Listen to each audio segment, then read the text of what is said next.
Hello friends, मैं सौरभ कुमार। आज आपके लिए बीपीएससी का जो हेड मास्टर का जो एग्ज़ाम हुआ था प्रिंसिपल का, तो उसका क्वेश्चन पेपर लेकर के आया हूँ। इस क्वेश्चन पेपर में हम लोग करेंगे जनरल स्टडीज़ का क्वेश्चन सॉल्व करेंगे। ये हमारा 5th वीडियो है प्रीवियस ईयर के क्वेश्चन का। तो चलिए वीडियो को स्टार्ट करते हैं। और अगर आपको वीडियो पसंद आए तो प्लीज़ वीडियो को लाइक कर दीजिएगा और चैनल को सब्सक्राइब, ताकि आपको ज़्यादा से ज़्यादा अपडेट मिलता रहे और आप अच्छे से प्रैक्टिस कर सकें। ठीक है, इस वीडियो में हम लोग अच्छे से सारी चीज़ें डिटेल्ड एनालिसिस करते हैं क्वेश्चन के लिए, ताकि आपका कम समय में ज़्यादा टॉपिक कवर हो सके। तो ये हमारा फर्स्ट क्वेश्चन है। यहाँ पर मृत जीवों के अपघटक हैं, मतलब जो डेड बॉडीज़ होते हैं उसके डिकम्पोज़र कौन होते हैं? डिकम्पोज़र। ठीक है, तो डिकम्पोज़र कौन होते हैं? डिकम्पोज़र मतलब जब कोई जीव मर जाता है तो देखते होंगे थोड़े टाइम के बाद वो सड़ने करने लग जाता है। तो वो किसकी वजह से? जीवाणु मतलब बैक्टीरिया की वजह से। ठीक है, और कवक मतलब फंगाई की वजह से। ठीक है, तो इन दोनों की वजह से जो मृत जीव हैं उनके क्या हो जाते हैं? अपघटन होने लग जाते हैं। ठीक है, तो इसके इंग्लिश में क्वेश्चन आप देख सकते हैं, डिकम्पोजर ऑफ डेड बॉडी। तो कौन हो जाएगा? बैक्टीरिया और फंजाई। तो इसका सही ऑप्शन क्या हो जाएगा? 2 से ज़्यादा ऑप्शन सही है, मतलब more than one of the above. उसके बाद नेक्स्ट क्वेश्चन में चलते हैं। हमारा बोल रहा है the material normally used to make core of an electromagnet. Electromagnet क्या होता है? वो मतलब जो आयरन होता है उसको हम क्या करते हैं, उसमें इलेक्ट्रिक करंट प्रोवाइड करते हैं। तो जब तक इलेक्ट्रिक करंट प्रोवाइड रहता है तो वो मैग्नेट की तरह बिहेव करता है। जैसे कि इलेक्ट्रिक बेल आप देखे होंगे, जितने देर तक आप स्विच ऑन रखते हैं उतने देर तक वो बजते रहता है। क्योंकि उतने देर तक उसमें करंट फ्लो करते रहता है, और करंट फ्लो करेगा तो ये जो आपका जो आयरन का जो रॉड रहता है वो किसके जैसा बिहेव करेगा? चुंबक की तरह, और वो अपना चुंबकीय प्रॉपर्टी देगा। ठीक है, और उसके ऊपर एक क्या रहता है? एक ऐसे करके बॉल लगा रहता है। तो ये बॉल को अपने में क्या कर लेता है? आकर्षित कर लेता है, अट्रैक्ट कर लेता है, जिसके कारण ये क्या घंटी जो है वो बजते रहता है। तो पूछ रहा है कौन सा मटेरियल नॉर्मली यूज्ड होता है किसके लिए? इलेक्ट्रोमैग्नेट के लिए। तो इसके लिए आप याद रखिए सॉफ्ट आयरन। ठीक है, आयरन कि बाकी में तो क्या है? स्टेनलेस स्टील आप देखे होगे चुंबक में चिपकता नहीं है, एल्यूमिनियम भी नहीं चिपकता है। तो जो सबसे बेस्ट मटेरियल है सॉफ्ट आयरन होता है। सॉफ्ट आयरन की जो मैग्नेटिक परमियाबिलिटी होती है, ये आप ध्यान रखिएगा, परमियाबिलिटी वो बहुत हाई होती है। तो जिसकी वजह से क्या होता है, जब हम करंट प्रोवाइड करते हैं इसमें तो ईजिली मैग्नेटाइज हो जाता है, और जैसे ही करंट हम फ्लो कराना बंद करते हैं तो डीमैग्नेटाइज भी हो जाता है। तो सॉफ्ट आयरन इलेक्ट्रोमैग्नेट के लिए जनरली यूज्ड होता है। उसके बाद ये जनरल स्टैटिक का क्वेश्चन है, ऑर्निथोलॉजी। तो ऑर्निथोलॉजी एक ब्रांच है जिसमें हम किस चीज़ की स्टडी करते हैं? बर्ड्स के बारे में करते हैं। ठीक है, उसके बाद है नेक्स्ट क्वेश्चन 42 क्वेश्चन। ये 2023 का जो था उस समय का फेमस करंट अफेयर्स था। चंद्रयान 3 आपको पता है सक्सेसफुल हो गया था, लॉन्च हो गया था।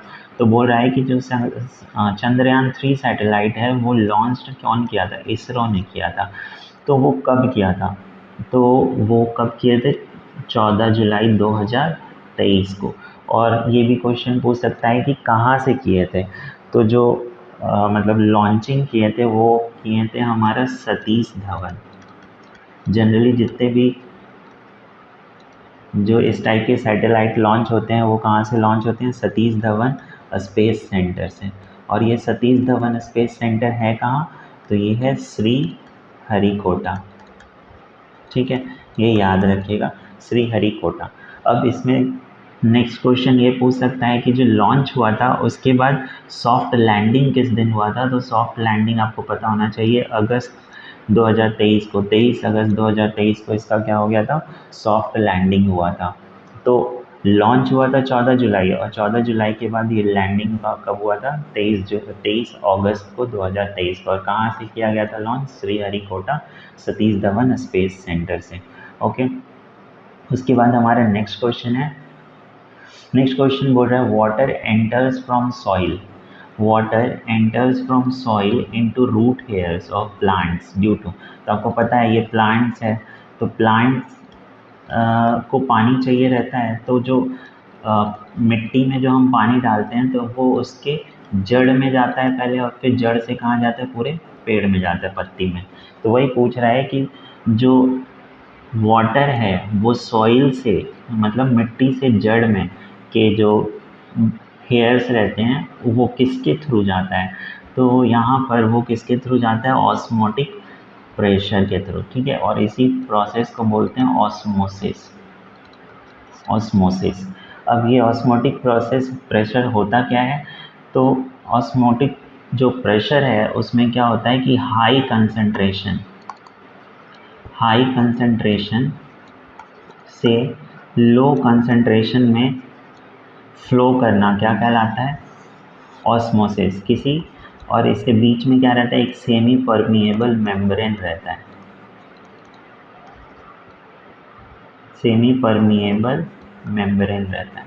तो इसमें क्या होता है, जनरली हाई कंसंट्रेशन मतलब मिट्टी है, तो मिट्टी में तो पानी ज़्यादा रहता है ना, तो ये हाई कंसंट्रेशन, तो कोई भी चीज़ हाई से लो की तरफ ही तो फ्लो करता है। पानी में टंकी है तो वो हाई कंसंट्रेशन में, हमको जो चाहिए वो लो कंसंट्रेशन में चाहिए। तो प्लांट में भी वैसे ही मिट्टी से जब वो जड़ में पानी फ्लो करता है वो किसके थ्रू जाता है, ऑस्मोटिक प्रेशर के थ्रू जाता है। और इसी से रिलेटेड एक क्वेश्चन था, हम प्रीवियस वीडियो में किए थे, कि जड़ से बाकी जो पत्तियां हैं उनमें कैसे जाते हैं, जो वाटर है उसमें कैसे जाता है, तो वो उसमें कैसे जाता है, कैपिलैरिटी के थ्रू जाता है। ठीक है, और उस प्रोसेस को क्या बोलते हैं, ट्रांसपिरेशन प्रोसेस बोलते हैं। तो आप याद रखिएगा, सॉइल से रूट में जा रहा है तो उस प्रोसेस को ऑस्मोसिस प्रोसेस बोलते हैं। और फिर रूट से लीव्स में जा रहा है, पत्ते में जा रहा है, वो किसके थ्रू जा रहा है, कैपिलरी एक्शन के थ्रू जा रहा है। ठीक है, कैपिलरी एक्शन के थ्रू जा रहा है, किससे, रूट से पत्ते में। और इसी को कौन सा प्रोसेस बोलते हैं, ट्रांसपिरेशन प्रोसेस बोलते हैं। नेक्स्ट क्वेश्चन हम लोग करते हैं, the compound which on dissolution in water makes it hard. मतलब वो कौन सा कंपाउंड है जिसको वाटर में डिसॉल्व करने से उसको क्या बना देता है, हार्ड बना देता है। देखिए इसका हिंदी, पानी में घुलने पर उसे कठोर बनाने वाला यौगिक है। तो आप याद रखिए, जो कठोर मतलब हार्डनेस, वो दो टाइप का होता है। एक होता है टेम्पररी हार्डनेस और एक होता है परमानेंट हार्डनेस। अगर आप केमिस्ट्री पढ़े होंगे तो उसमें पता होगा। एक टेम्पररी हार्डनेस होता है और एक होता है परमानेंट हार्डनेस। ठीक है, तो जो टेम्पररी हार्डनेस होता है वो किसकी वजह से होता है, तो आप याद रखिएगा, जो टेम्पररी हार्डनेस होता है वो होता है कैल्शियम एंड मैग्नीशियम के बाइकार्बोनेट की वजह से। ठीक है, टेम्परेरी हार्डनेस किसकी वजह से, कैल्शियम और मैग्नीशियम के बाइकार्बोनेट। बाइकार्बोनेट मतलब क्या होता है, HCO3 को बाइकार्बोनेट बोलते हैं। और कार्बोनेट किसको बोलते हैं, CO3 को। CO3 पे जो आयन होता है वो -2 होता है, और बाइकार्बोनेट पे जो आयन होता है वो कितना होता है, -1। तो अगर कैल्शियम का बाइकार्बोनेट होगा तो कितना हो जाएगा, CaHCO3 का 2, और मैग्नीशियम का होगा तो कितना हो जाएगा, MgHCO3 2।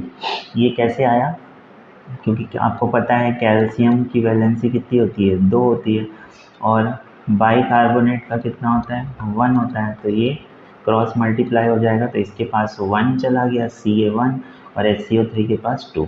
तो बाइकार्बोनेट कैल्शियम और मैग्नीशियम की वजह से टेम्परेरी हार्डनेस होता है। ये क्वेश्चन पूछा है कि इनमें से किसकी वजह से टेम्परेरी हार्डनेस होता है। तो आपको ऑप्शन में अगर दिखेगा बाइकार्बोनेट, तो जैसे यहाँ पर CaHCO3, ये हार्डनेस कौन सा हार्डनेस है, टेम्परेरी हार्डनेस है। ठीक है, उसके बाद परमानेंट हार्डनेस। तो परमानेंट हार्डनेस जो होता है वो भी कैल्शियम एंड मैग्नीशियम, लेकिन ये बाइकार्बोनेट की वजह से होता है। ये होता है कैल्शियम और मैग्नीशियम के क्लोराइड, ठीक है, एंड सल्फेट की वजह से, क्लोराइड एंड सल्फेट्स की वजह से। मतलब कि जैसे CaCl2, MgCl2, CaSO4, MgSO4, तो इसकी वजह से क्या हो जाएगा, परमानेंट हार्डनेस, और इसकी वजह से क्या हो जाएगा, टेम्पररी हार्डनेस। तो हमारे क्वेश्चन में पूछ रहा है घुलने पर उसे कठोर, सिर्फ कठोर पूछ रहा है, मतलब सिर्फ हार्डनेस के बारे में पूछ रहा है, ये नहीं बोल रहा है टेम्पररी और हार्डनेस, मतलब कि इसका मतलब दोनों से हुआ। तो यहाँ पर देख रहे हो MgSO4 सल्फेट है, तो सल्फेट कैल्शियम और मैग्नीशियम का सल्फेट परमानेंट हार्डनेस देता है। कैल्शियम बाइकार्बोनेट है, तो कैल्शियम और मैग्नीशियम का बाइकार्बोनेट क्या देता है, टेम्पररी हार्डनेस देता है। तो ये दोनों की वजह से हार्डनेस होगा, तो हमारा जो आंसर हो जाएगा वो कौन सा हो जाएगा, आंसर डी। तो ये हमारा जो हार्डनेस होता है, ये देखिए हार्डनेस जो होता है वाटर में वो किसकी वजह से, MgSO4 और HCO3 दोनों की वजह से। तो हमारा आंसर कौन सा हो जाएगा, डी ऑप्शन हो जाएगा। उसके बाद नेक्स्ट हम देखते हैं the pollen grains in water pollinated flowers।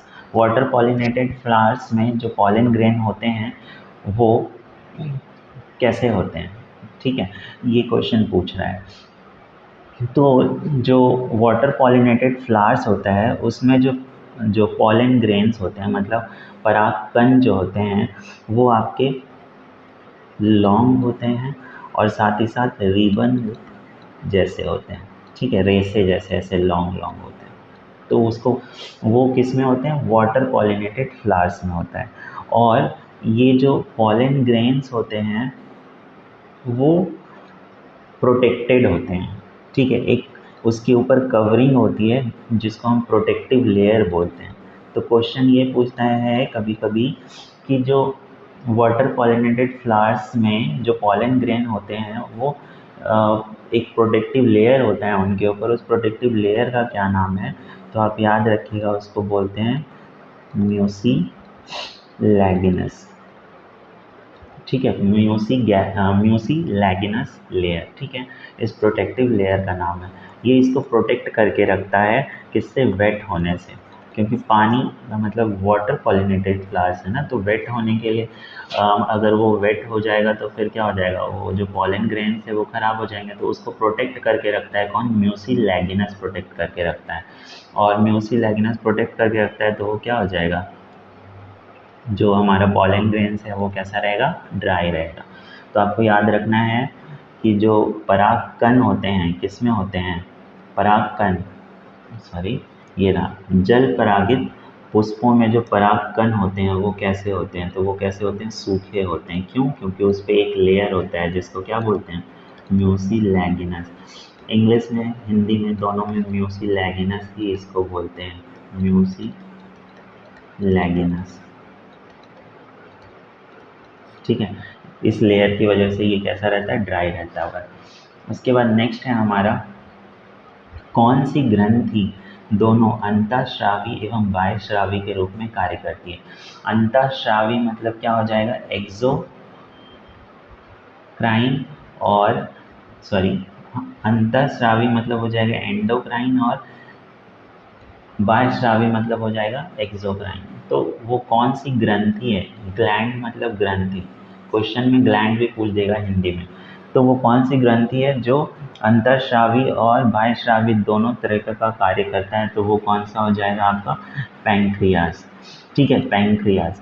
Pancreas एक ऐसी ग्रंथि है जो दोनों का काम करती है, और पैंक्रियाज को हिंदी में क्या बोलते हैं हम, अग्नाशय, ठीक है, दोनों अंतःस्रावी और बाह्यस्रावी। कैसे, तो जो पैंक्रियाज होता है अगर वो मतलब बाह्यस्रावी का काम करे, बाह्यस्रावी मतलब एक्सोक्राइन का काम करे, तो ये सीक्रेट करता है क्या, डाइजेस्टिव एंजाइम्स, डाइजेस्टिव एंजाइम्स, ठीक है, डाइजेस्टिव एंजाइम्स। अब डाइजेस्टिव एंजाइम्स क्या होता है, तो डाइजेस्टिव एंजाइम जो हमारे पाचन को क्या करता है, पाचन की क्रिया को पूरा करता है, वैसे एंजाइम। तो वो अग्नाशय में वो कौन कौन से एंजाइम है जिसको स्रावित करता है अग्नाशय, तो वो है हमारा, एक है लाइपेज, आप याद रखिए, पूछता है लाइपेज क्या पचाता है, तो जो लाइपेज है वो किसके लिए, फैट को क्या करता है, डाइजेस्ट करता है। उसके बाद एक है प्रोटीएज, ये जो प्रोटीएज है वो किसके लिए, नाम में ही है प्रोट, तो ये क्या हो जाएगा, प्रोटीन। और उसके बाद एक है अमाइलेज, तो अमाइलेज किसके लिए हो जाता है आपका? कार्बोहाइड्रेट्स के लिए। ठीक है, आपको इससे भी याद रखना, एज जहाँ भी लगा रहे, ASE, इसका मतलब ही एंजाइम होता है। तो लाइपेज किसको पचाता है? फैट को। प्रोटीएज किसको? प्रोटीन को। और एमाइलेज किसको? कार्बोहाइड्रेट को। ये सारे कहाँ रिलीज होते हैं? किसमें? अग्नाशय में, पैंक्रियाज में। और ये सारे क्या हैं? एक्सोक्राइन। ठीक है, एक्सोक्राइन मतलब एंजाइम्स हैं। और उसके बाद हमारा एक होता है, ये तो हो गया डाइजेस्टिव एंजाइम्स, जो किसका काम करता है? बाह्यस्रावी का काम करता है। और अंतःस्रावी मतलब, अंतःस्रावी जो होता है वो क्या होता है? हार्मोन। तो जो पैंक्रियाज है वो हार्मोन्स भी रिलीज करता है। और मतलब वो कौन सा हार्मोन्स होता है? तो वो होता है, आप सुने होंगे इंसुलिन का नाम सुने होंगे, इंसुलिन हार्मोन। और दूसरा जो है आपका ग्लूकागॉन, ग्लूकागॉन। ठीक है, ये इंसुलिन जब बढ़ जाता है तो क्या होता है आपका? वो मधुमेह का रोग हो जाता है ना। मधुमेह का मतलब डायबिटीज़ का रोग हो जाता है। तो अगर एंडोक्राइन हार्मोन्स की बात करें तो कौन सा? दो हार्मोन्स हैं, इंसुलिन और ग्लूकागॉन। और अगर एक्सोक्राइन एंजाइम्स की बात करें तो उसमें क्या हो जाएगा? लाइपेज, प्रोटीएज और एमाइलेज। तो ये दोनों का काम करता है कौन? पैंक्रियाज। एक चीज़ और पूछता है क्वेश्चन में कि islets of Langerhans, islets of Langerhans, ये कहाँ पाया जाता है? तो याद रखिए आप, ये भी कहाँ पाया जाता है? पैंक्रियाज में। ठीक है, आइलेट्स ऑफ लैंगरहैंस, या फिर इसी को हिंदी में बोलते हैं लैंगरहैंस द्वीप समूह। तो ये कहाँ पाया जाता है? अग्नाशय में। नेक्स्ट क्वेश्चन हम लोग देख लेते हैं, 46, 47 पूछ रहा है फीफा, उस समय 2023 में फीफा वर्ल्ड कप हुआ था, तो वो उसमें वुमेन्स फीफा वर्ल्ड कप में कौन विनर थे? तो वो कौन थे? स्पेन थी। वो किसको हराए थे? इंग्लैंड को। फर्स्ट टाइम कोई यूरोपियन फुटबॉल मतलब यूरोपियन कंट्री क्या हुआ था? Women's world cup, FIFA women's world cup जीते थे। ठीक है, उसके बाद नेक्स्ट क्वेश्चन देखते हैं 48। तो 48 आपका उस समय के ऑस्कर नॉमिनेटेड हैं, तो ये आने के चांसेस कम है। ये करंट अफेयर्स का क्वेश्चन है तो फिर भी देख लेते हैं। एक द एग्जॉर्सिस्ट, एक हॉरर मूवी था जिसको फर्स्ट टाइम ऑस्कर के लिए नॉमिनेट किया गया था। उसके डायरेक्टर का नाम बताया है विलियम फ्रेडकिन है। उनका डेथ हो गया 87 की एज में। तो ये जो एग्जॉर्सिस्ट है, ये एक नोवेल पे बेस्ड था, मतलब एक किताब था उस पे बेस्ड था। बोल रहे कि वो किताब जो बुक है, नोवेल है, वो उसको किसने लिखा था? तो आप याद रखिएगा उसको किसने लिखा था? विलियम पीटर ब्लैटी ने। या ये उतना इम्पोर्टेंट क्वेश्चन नहीं है क्योंकि ये करंट अफेयर से रिलेटेड उस समय का है। नेक्स्ट क्वेश्चन हम लोग देख लेते हैं। नेक्स्ट क्वेश्चन है, ये भी आपका करंट अफेयर्स का क्वेश्चन है। ओमान चंडी जो फॉर्मर केरला CM थे, वो क्या हो गया? उनका देहांत हो गया। तो वो बार बार MLA बनते थे, तो बोल रहा है उनकी कॉन्स्टिट्यूएंसी क्या है? तो उनकी कॉन्स्टिट्यूएंसी इनमें से कोई नहीं है, तो ई ऑप्शन हो जाएगा, नन ऑफ द। उनकी कॉन्स्टिट्यूएंसी थी पुथुपल्ली। ठीक है, पुटुपल्ली उनकी कॉन्स्टिट्यूएंसी थी। ये करंट अफेयर का क्वेश्चन था, ये हमारे लिए उतना इम्पोर्टेंट नहीं है। तो आप याद रखिए, करंट अफेयर के टोटल 8 क्वेश्चंस आते हैं, तो करंट अफेयर आपको इग्नोर नहीं करना है। Which country was expelled the United nation commission on status of women? तो आपको याद है 2023 में बहुत न्यूज़ में था इराक, किसको लेकर के? बुर्का को लेकर के। बहुत वहाँ क्या हो रहे थे? प्रोटेस्ट हो रहे थे। और उसी समय ईरान में आपको एक यूनिवर्सिटी में एक लड़की थी, उसने क्या किया था? ये हिजाब का विरोध करने के लिए मतलब बिना कपड़ों के न्यूड होकर के पूरे कॉलेज में क्या कर रही थी? घूम रही थी। तो वहीं से ये न्यूज़ आया था, उसमें बहुत प्रोटेस्ट हुआ था। तो यही इसका जो आंसर होगा कौन सा होगा? उसको एक्सपेल्ड कर दिया गया था यूनाइटेड नेशन कमीशन से, किस? ईरान को। और उस लड़की का जो नाम था वो था मासा एमिनी। ठीक है, इस ईरान में जो लड़की जिसने प्रोटेस्ट किया था बिना कपड़ों के, उसका नाम था मासा अमीनी। बाद में इसको अरेस्ट कर लिया गया था और फिर इसकी मृत्यु भी हो गई थी। तो नेक्स्ट क्वेश्चन देख लेते हैं हमारा 51st question. Which women was killed during हिजाब इन पुलिस कस्टडी इन ईरान। तो देखिए वही क्वेश्चन है, दोनों क्वेश्चन सेम एक ही टॉपिक से दे दिया है। 51, तो इसका नाम क्या था, मासा अमीनी, पहले मैं बता दिया। नेक्स्ट क्वेश्चन हम देख लेते हैं। Who has the name of Nikshay Mitra and the National Ambassador of Tuberculosis Free India Campaign। तो टीबी फ्री इंडिया कैंपेन जो हो रहा था, मतलब है, वो उसके जो ब्रांड एम्बेसडर थे, एम्बेसडर उस किसको बनाया गया था। तो यहाँ पर आपको दिख रहा है एक नाम, अगर आप तुक्का भी मारेंगे तो दीपा मलिक को ही मारना है, क्योंकि दीपा मलिक क्या है, एक एथलीट है। बाकी तो अनु मलिक, शिवा मलिक, ठीक। नेक्स्ट क्वेश्चन हम देखते हैं 53 जो 53rd क्वेश्चन है वो है, how many astronauts are to be sent for how many days in the manned mission of Gaganyaan. मतलब गगनयान मिशन में कितने एस्ट्रोनॉट को कितने दिन के लिए भेजा गया था। तो इसका सही आंसर होगा 3 एस्ट्रोनॉट थे, 3 दिन के लिए भेजे गए थे। तो यहाँ देखिए आप 2 डेज नहीं, गलत, 5 डेज गलत, 7 डेज गलत, तो मतलब none of the above. 3 astronaut थे, 3 दिन के लिए भेजे गए थे गगनयान मिशन के थ्रू। उसके बाद नेक्स्ट क्वेश्चन हम लोग देख लेते हैं। Where did the Chief Minister M.K. Stalin unveil the statue of महाकवि सुब्रमण्य भारतीय। तो ये भी करंट अफेयर का क्वेश्चन है, तो ये सब कुछ ज़्यादा टाइम नहीं हम वेस्ट करते हैं। ये कौन क्या हो जाएगा इसका, वाराणसी में अनवेल्ड किया था महाकवि सुब्रमण्य भारतीय का। कौन किया था, M.K. स्टालिन ने। नेक्स्ट क्वेश्चन हम देखते हैं। विच of the following countries sharing longest border with India. तो आपको पता है सबसे लॉन्गेस्ट बॉर्डर किसका है, बांग्लादेश का है, और सबसे छोटा बॉर्डर किसके साथ है, अफगानिस्तान के साथ है, ठीक है। उसके बाद next, which of the following cities is located in the north of tropic of cancer. तो ट्रॉपिक ऑफ कैंसर मतलब कर्क रेखा के नॉर्थ में, मतलब अगर ये कर्क रेखा है तो इसके नॉर्थ में कौन सी मतलब कौन सा सिटीज़ है। तो भोपाल, ऐज़वाल, रांची। तो पहले हम लोग देख लेते हैं जो कर्क रेखा है ट्रॉपिक ऑफ कैंसर, वो कौन कौन राज्य से होकर के जाती है। तो आपको पता है जो कर्क रेखा है वो सबसे पहले गुजरात से वेस्ट से जा रहे हैं ईस्ट की तरफ, गुजरात, फिर उसके बाद है राजस्थान, उसके बाद है MP, उसके बाद है MP के बगल में छत्तीसगढ़, फिर उसके बगल में है झारखंड, फिर उसके बगल में है वेस्ट बंगाल, फिर उसके बाद आ जाता है त्रिपुरा, और उसके बाद आ जाता है मिज़ोरम, ठीक है।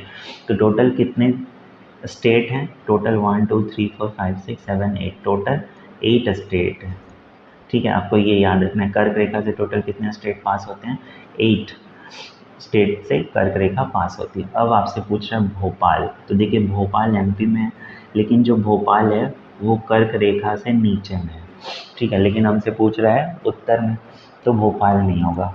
ऐज़वाल जो है, ऐज़वाल के मिज़ोरम का कैपिटल ऐज़वाल है, तो वो है आपका नॉर्थ में, मतलब कर्क रेखा के ऊपर। और जो रांची है वो जो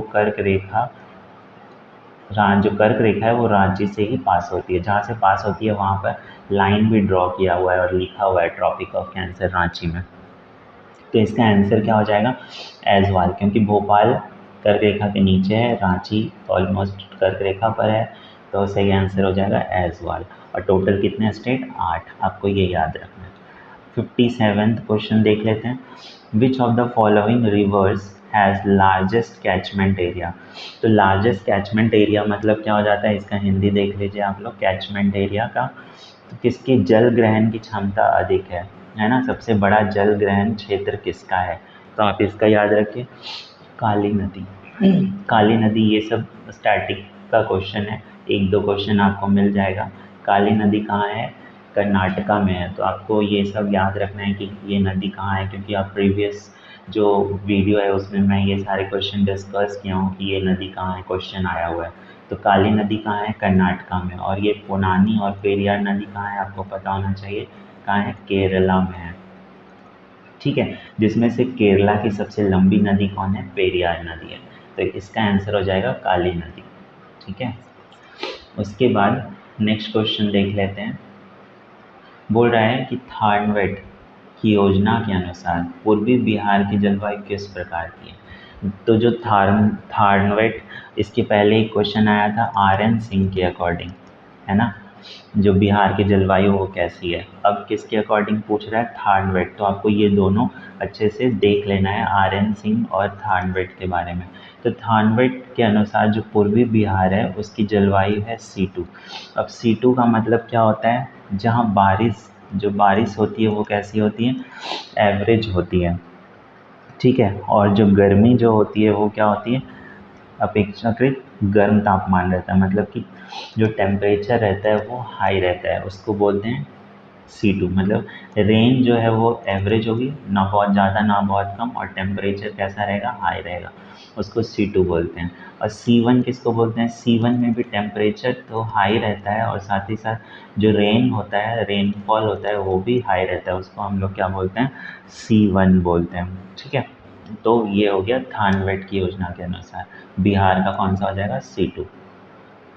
उसके बाद हम आते हैं नेक्स्ट, मोटा अनाज को चमत्कारी अनाज और भविष्य की फल क्यों कहा गया है? तो आपको पता है आज के समय वापस हम लोग मोटे अनाज की तरफ जा रहे हैं, मिलेट्स की तरफ। तो क्यों बोला गया?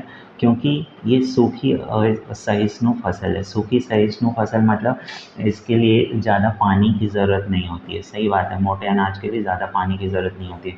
कुछ बाहरी कारक की आवश्यकता है, ये भी सही है, कुछ बाहरी कारक की आवश्यकता है, कुछ बाहरी कारक, बहुत ज़्यादा इसके लिए यूरिया और ये सब फर्टिलाइज़र ये सब की ज़रूरत नहीं है, बहुत कम में ही मोटा अनाज हो जाता है। और उसके बाद सही है, पोषण की दृष्टि से चावल और गेहूँ के बराबर है, ये भी सही है। तो इसका ऑप्शन क्या हो जाएगा? उपयुक्त एक में से अधिक। तो मोटा अनाज इसलिए हम मतलब प्रीफर कर रहे हैं, बढ़ावा दिया जा रहा है, क्योंकि मोटा अनाज के लिए ज़्यादा पानी की ज़रूरत नहीं होती, ना ज़्यादा फर्टिलाइज़र की ज़रूरत होती है। अब नेक्स्ट क्वेश्चन है आपके लिए, भारत के कुल भूमि क्षेत्र में पर्वतों का हिस्सा कितना है? तो आप पूरा भारत का एरिया, ये जो है पूरा भारत का एरिया है ऐसे करके।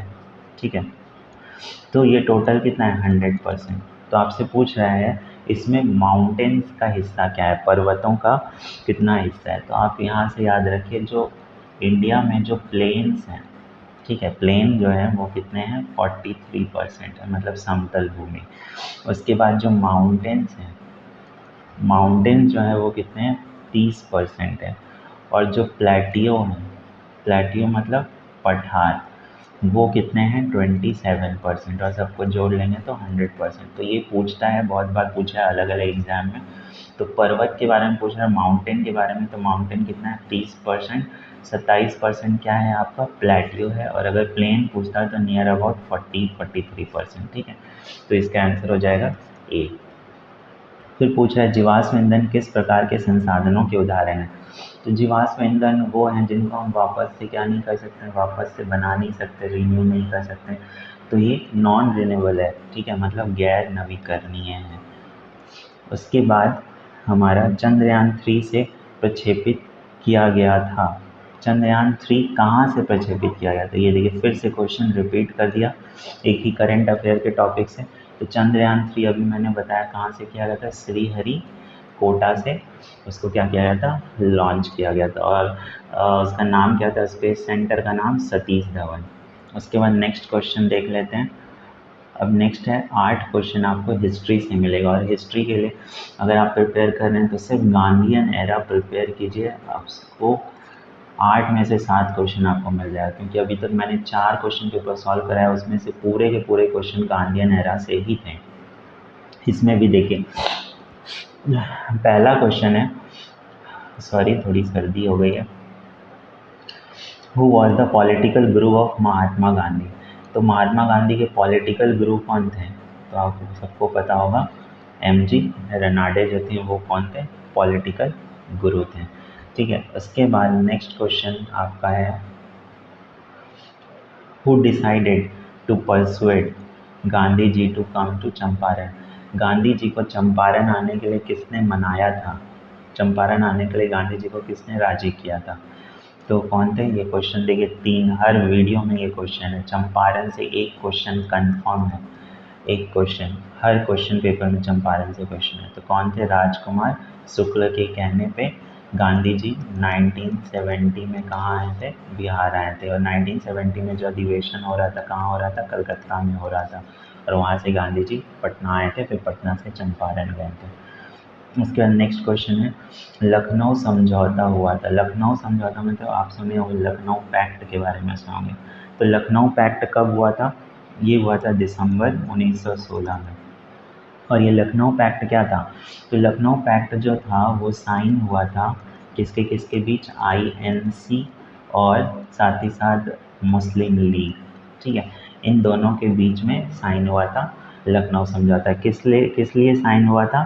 कि जो हिंदू मुस्लिम एकता को लेकर के उस समय आपको पता होगा अलग अलग निर्वाचन क्षेत्र और ये सब बहुत सारे फूट डालो शासन करो वाली नीति ये सब चल रही थी। तो इसके लिए INC और MLA ने मिलकर के एक पैक्ट साइन किया गया था लखनऊ समझौता के लिए, ताकि हिंदू मुस्लिम यूनिटी को बढ़ावा मिले। तो ये भी पूछ सकता है कि INC की तरफ से कौन थे उस समय? तो वो थे बाल गंगाधर तिलक। और मुस्लिम लीग की तरफ से तो मुस्लिम लीग के एक ही का नाम बार बार आता है, वो कौन थे? जिन्ना, ठीक है। उसके बाद नेक्स्ट क्वेश्चन हम देखते हैं। ये देखिए असहयोग आंदोलन हर बार क्वेश्चन दे रहा है, को निलंबित किया गया था।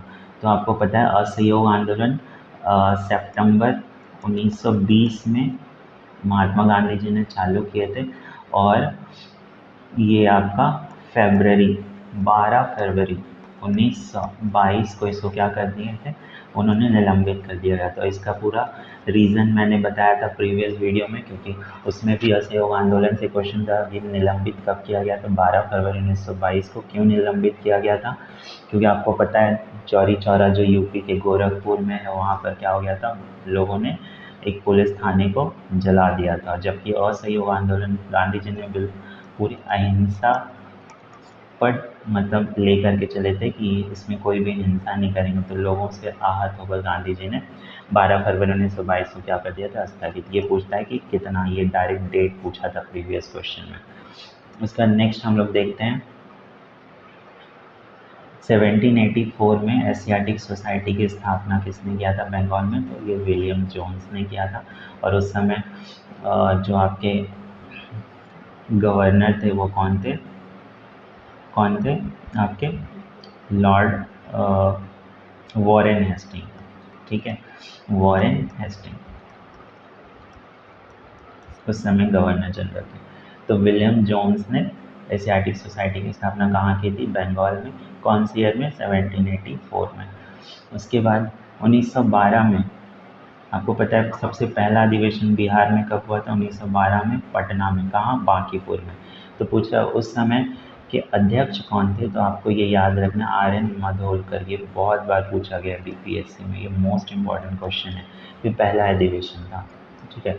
उसके बाद नेक्स्ट है हमारा 1942 के आंदोलन में लोगों ने सियाराम सिंह की अगुवाई में कहाँ पर राष्ट्रीय सरकार की स्थापना की घोषणा की थी?